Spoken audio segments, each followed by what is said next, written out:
அனைவருக்கும் வணக்கம். கடகராசினியர்களுக்கு நிகழ்ந்து கொண்டிருக்கும் நவம்பர் மாதம் 19/11/2025 தேதியான இன்று இதை செய்த 1 கோடி கிடைப்பது உறுதி. அந்த வகையில் கடகராசினியர்களுக்கு இன்றைய நாளில் என்ன மாதிரியான நன்மைகள் எல்லாம் ஏற்பட இருக்கு, குறிப்பா இன்றைய நாள் என்ன நாள், இன்றைய நாளில் நீங்கள் என்ன செய்ய வேண்டும், என்ன செய்யக்கூடாது என்பது குறித்தான முழுமையான பதிவை தான் இந்த வீடியோல நம்ம விரிவா பார்க்க போகிறோம். அந்த வகையில கடகராசி மட்டுமல்லாது அனைவருக்குமே இன்றைய நாள் அமாவாசை தினமாக கருதப்படுகிறது. அதாவது இந்த 19/11/2025 தேதியான இன்று கார்த்திகை அமாவாசை தினமாக கருதப்படுகிறது. இந்த அமாவாசையினுடைய சிறப்புகள் என்ன என்பதை பற்றி தெரிந்து கொள்வோம். அந்த வகையில் அமாவாசை என்பது இந்துக்களின் மிக முக்கியமான விரத நாளாக கருதப்படுகிறது. அமாவாசை திதி என்பது முன்னோர் வழிபாட்டிற்குரிய நாளாக சொல்லப்படுகிறது. இந்த நாளை முன்னோர்களை வழிபட்டு அவர்களின் ஆசிகள் பெற வேண்டும். இதனால் பித்ரு தோஷம், பித்ரு சாபம் உள்ளிட்டவற்றிலிருந்து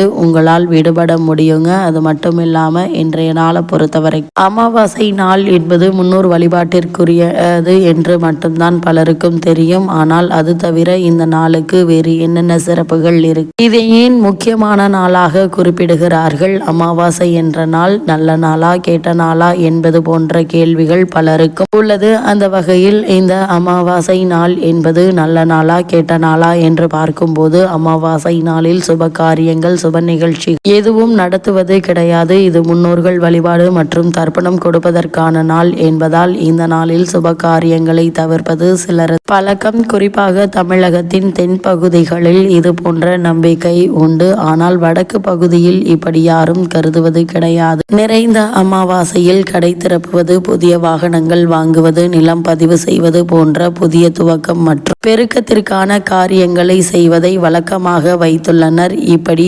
இருவேறு நம்பிக்கைகள், பழக்கங்கள் உள்ளதால் அமாவாசை நல்ல நாளா கேட்ட நாளா என்ற கேள்வி பலருக்கு எழுந்துள்ளது. இப்படி அமாவாசை பற்றிய பல சந்தேகங்கள், கேள்விகள் இருப்பவர்களுக்கு அமாவாசை விரதம் பற்றிய பலரும் அறியாத பல தகவல்களை இங்கு தெரிந்து கொள்வோம். அந்த வகையில் அமாவாசையில் நல்ல காரியம் செய்தால் என்ன ஆகும் என்று பார்க்கும்போது அமாவாசை தினத்தில் சூரியன் சந்திரனும் நேர்கோட்டில் வருகின்றன. அன்று முன்னோர்கள் பித்ருலோகத்திலிருந்து பூமிக்கு வருகிறார்கள். தங்களது தலைமுறைகளை சூட்சமமான முறையில் கண்காணிக்கிறார்கள். அவரது வாரிசுகளான நாம் துவங்கும் காரியங்களை கரிசனத்தோடு பார்க்கிறார்கள், ஆசிர்வதிக்கவும் செய்கிறார்கள். எனவே பிதுர் தேவதைகள் என்ற முன்னோர்களை வழிபட்டு அவர்களுக்கு மரியாதை செய்து அமாவாசை தினத்தில் புதிய காரியங்களை துவங்கினால் நிச்சயம் நல்லதே நடக்கும். அன்று நற்காரியங்களை செய்வதனால் தீங்கு ஏற்படாது. முன்னோர்கள் பூமிக்கு வரும் தினம் என்பதால் அது நல்ல நாளே. அது மட்டுமில்லாமல் அமாவாசை பற்றி தெரியாத பல தகவல்களை இப்போது நாம் தெரிந்து கொள்வோம். அந்த வகையில் அமாவாசை என்று உலகை இயக்கும் சூரியனும் சந்திரனும் ஒன்று சேர்வதால் ஒரு காந்த சக்தி ஏற்படுகிறது. அமாவாசை என்று பிறக்கும் குழந்தைகளின் மூளை பிற்காலத்தில் அதீதமாக வேலை செய்யும் என்று விஞ்ஞான ரீதியாக நிரூபிக்கப்பட்டுள்ளது. அமாவாசை என்று விபத்துக்கள் கூடுதலாக ஏற்படுவதாக ரஷ்ய விஞ்ஞானிகள் கூறுகின்றனர். ஜோதிட ரீதியாக அமாவாசை நிறைந்த நாள். அநேகமானவர்கள் அமாவாசையில் மோதிரம் செய்து போடுகின்றனர். சூரியக்கலையும் சந்திரக்கலையும் சேருவதால் கழுமுனை என்னும் நெற்றிக்கண் பலப்படுகிறது. அதனால் அமாவாசையில் சாஸ்திரிகள் மந்திர ஜபம் ஆரம்பிக்கின்றனர். கடலில் நீராடி தங்களுக்கு ஏற்பட்ட தோஷத்தை போக்குகின்றனர். அமாவாசை என்று ஜீவ சமாதிகள் புதிய உத்வேகத்தை பெறுகின்றன. அநேக குரு பூஜைகள், அதிர்ஷ்டான பூஜைகள் அமாவாசை என்று நடத்துகின்றனர். சாதாரணமாக இறந்த முன்னோர்கள் சந்திரனின் ஒளிக்கற்றையில் உள்ள அமிர்தத்தை புசிக்கும். அதுதான் அதற்கு உணவு. அமாவாசை என்று சந்திரனின் ஒளிக்கற்றை ஆவிகளுக்கு கிடைக்காது. அதனால் முன்னோர்கள் உணவுக்கு திண்டாடுவார்கள். இதனால் பசி தாங்க முடியாமல் இரத்த சம்பந்தமுடைய வீடுகளுக்கு வருவார்கள். அப்போது நம்மை யாராவது எண்ணுகிறார்களா, நமக்கு தர்ப்பணம் படையல் செய்கிறார்களா என்று பார்ப்பார்கள். இந்த அமாவாசையில் நீங்கள் செய்ய வேண்டியதும் தவிர்க்க வேண்டியதும் என்ன என்று பார்க்கும்போது வீடு வாசல் இல்லாத ஏழைகளுக்கு அமாவாசை அன்னதானம் அன்னதானம் செய்ய வேண்டும். ஒவ்வொரு அமாவாசை என்றும் தங்களால் இயன்ற அளவு உணவை அன்னதானம் செய்யலாம். பசு, காகம், நாய், பூனை மற்றும் இதர ஜீவராசிகளுக்கும் அன்று அன்னதானம் அளிக்கலாம். அமாவாசை, பிதுர் தர்ப்பணம் மற்றும் அன்னதானம் ஆகியவற்றை குலதெய்வம் இருக்கும் இடத்தில் செய்வது நல்லது. முடியாதவர்கள் தங்களுடைய இஷ்ட தெய்வம் இருக்கும் இடத்தில் செய்ய வீட்டிலும் செய்யலாம். அதேபோல் அமாவாசை என்று தலையில் எண்ணெய் தடவக்கூடாது. புண்ணிய தலங்களில் கடலில் நீராடலாம் அல்லது நதியில் நீராடலாம். அமாவாசை என்று காலை சூரிய உதயத்தின் போது கடலில் எடுக்கப்பட்ட நீரை வீட்டிற்கு கொண்டு வந்து தீர்த்தமாக தெளிக்கலாம். அதனால் வீட்டிலுள்ள தோஷம் நீங்கும். ஊற்றார் உறவினர் தொடர்பு இல்லாத ஆன்மாக்கள் மரம், செடி, கொடிகளில் அமாவாசை என்று மட்டும் தங்கி அவற்றின் சாரத்தை சாப்பிடும். அதனால் அமாவாசை அன்று மரம் மற்றும் செடி கொடிகளையோ காய்கறிகளையோ புல் பூண்டுகளையோ தொடக்கூடாது, பறிக்க கூடாது என்பார்கள். அது மட்டுமில்லாமல் இந்த அமாவாசையினுடைய சிறப்புகள் என்ன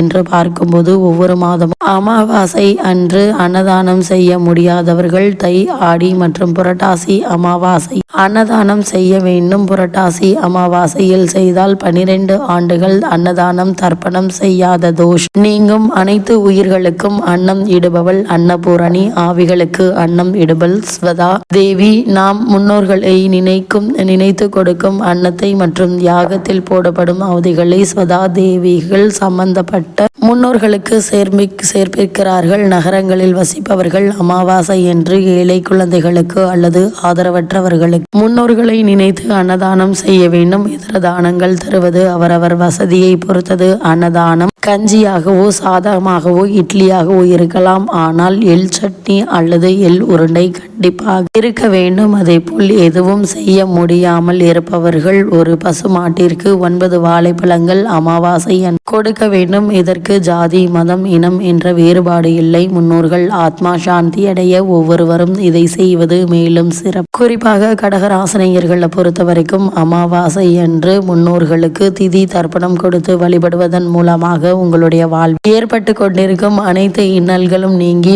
பல முன்னேற்றங்களை உங்களால் தாராளமாக எதிர்பார்க்க முடியுங்க. அந்த வகையில் நிகழ்ந்து கொண்டிருக்கும் நவம்பர் மாதம் 19ஆம் தேதியான காலை 10:28 மணி துவங்கி 20ஆம் தேதி மதியம் 12:11 மணி வரை அமாவாசை நிகழ்கிறது. இத்தருணங்கள்ல முன்னோர்களுக்கு நீங்கள் திதி தர்ப்பணம் கொடுத்து வழிபடுவதன் மூலமாக உங்களுடைய வாழ்வில் ஏற்பட்டு கொண்டிருக்கும் தடங்கல்கள், தாமதங்கள், சுபகாரிய முயற்சிகள்ல பின்னடைவுகள், அதேபோல் தொழில் மற்றும் வியாபாரத்தில் எதிர்பாராத பின்னடைவு, உத்தியோகத்தில் காரணமே இல்லாமல் மறுக்கப்பட்ட பதவி உயர்வு, ஊதிய உயர்வு, அதேபோல் எந்த ஒரு நிலையும் தெரியாமல் ஏதோ ஒரு தடங்கல்கள், புத்திர பாக்கியத்தில் ஏற்படும் பின்னடைவுகள் என பல இன்னல்களை சந்தித்து வரும் உங்களுக்கு தொடர்ந்து வரும் அமாவாசை தினங்களில் முன்னோர்களுக்கு நீங்கள் திதி தர்ப்பணம் கொடுப்பதன் மூலமாக ஏற்பட்டு வரும் அனைத்து இன்னல்களுமே நீங்கி நல்ல ஒரு முன்னேற்றத்தை எதிர்பார்க்கலாம். குறிப்பாக இந்த தடங்கல்கள் அனைத்துமே நீங்கி நல்ல ஒரு முன்னேற்றம் ஏற்படுவதன் காரணமாக பொருளாதார ரீதியாகவும் பல முன்னேற்றங்கள் ஏற்பட இருக்குதுங்க.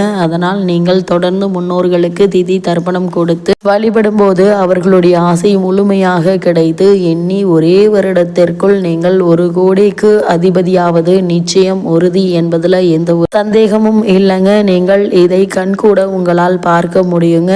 கடன் சம்பந்தமான பிரச்சனைகளில் உள்ளவர்களும் கூட கடனை எளிதில் அடைத்து எதிர்காலத்திற்கு சேமித்து வைத்து கொள்ளக்கூடிய அளவிற்கு பொருளாதார நிலையில் நல்ல ஒரு முன்னேற்றம் ஏற்படுங்க. திருமணம் கூடிய விரைவில் நடைபெறும். அதே போல காரணமே இல்லாமல் மறுக்கப்பட்டு வந்த பதவி உயர்வு, ஊதிய உயர்வு, உத்தியோகத்தில் கிடைக்க வேண்டிய சலுகைகள், இடமாற்றம் அனைத்துமே நீங்கள் எதிர்பார்த்தபடி நிச்சயம் கிடைக்கக்கூடிய ஒரு தருணமாதான் இந்த வழிபாடு என்பது அமைகிறதுங்க. அந்த வகையில கடகராசினியர்களுக்கு இத்தருணங்கள்ல கிரக நிலைகளின் ரீதியாக கூறப்படும் பரிகாரம் என்ன என்று பார்க்கும்போது இந்த அமாவாசை தினங்களில் முன்னோர்களுக்கு திதி தர்ப்பணம் கொடுத்து வழிபடுவது மட்டுமல்லாமல் முடியாதவர்கள் கோவிலுக்கு சென்று அன்னதானம் வழங்குவதும் கூட எண்ணற்ற நன்மைகளை உங்களுடைய வாழ்வில் ஏற்படுத்தும்.